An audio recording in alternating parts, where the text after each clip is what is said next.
Afternoon, everyone. Welcome to Beaver Talk. I'm your host, Susan McCord, and my guest today is a return guest. Yes. So I guess he likes it here. I love it. This is Mick Lolikonda. Okay. So the question today is the one that I get sometimes from women is when it comes to the early stages of dating to a relationship, is it about changing who you are? Sometimes we're impersonators when we are on a date. Mm-hmm. So we're not we're not probably being who we are 100%, or we're being even more of who we are. We're letting out 350% of our personality to impress that person on that first date. Exactly. From the early stages of dating, you need to be as authentic as possible. However, in order to attract that potential partner, there are things that you would need to make adjustments for, whether it's tweaking some of your body gestures and communication style in order to invite that person to get to know you better. Like sitting there like this at a date isn't good, right? No. Or like this? That's much better. There's a certain time frame that women are not as aggressive or as experimental, adventurous sexually. So why is that? Is it because they're trying to impress men in the beginning? You know, yes, and that is the best way to attract a man. Or as simple as that. But if they can't keep it up, how do they keep the man? Well, how do you keep it up? And well, we know how you keep it up. That's easy. Anybody wants to see is who you are on a day-to-day basis. Yes. You want to give people enough of a reason to come back to you, wanting to learn more about you.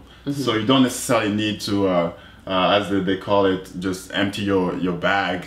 If you're changing because you've given so much in the beginning of the scenario of meeting them, and then all of a sudden you become this different person where you're taking it all back from them, why would they stay? They want to always be intrigued, just like you do. It's no different for a woman. If a man fixes something on the computer, you fix something on the stereo, and that was great. Thank you so much for doing that. That perks up the peacock feathers and gives them a sense of, yes, right? They are feeling appreciated. That would give them more room and the desire to give back to that woman.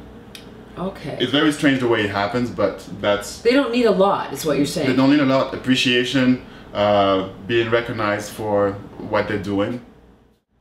They say that in the beginning women are very, very experimental sexually, which we brought up earlier. I want to elaborate on that by saying that men also say that they will try so many different things, but they'll also be very interested in oral sex, and then all of a sudden that goes by the wayside and they don't get it anymore except for birthdays and Valentine's Day. You know what, maybe in the beginning, if you really hate it, don't be doing it just don't 5 times a week. Yeah, exactly. And as you're talking about it, just mention that yes, every now and then it's something that you may do, but you don't do it on a regular basis. This way you're managing his expectations. He knows.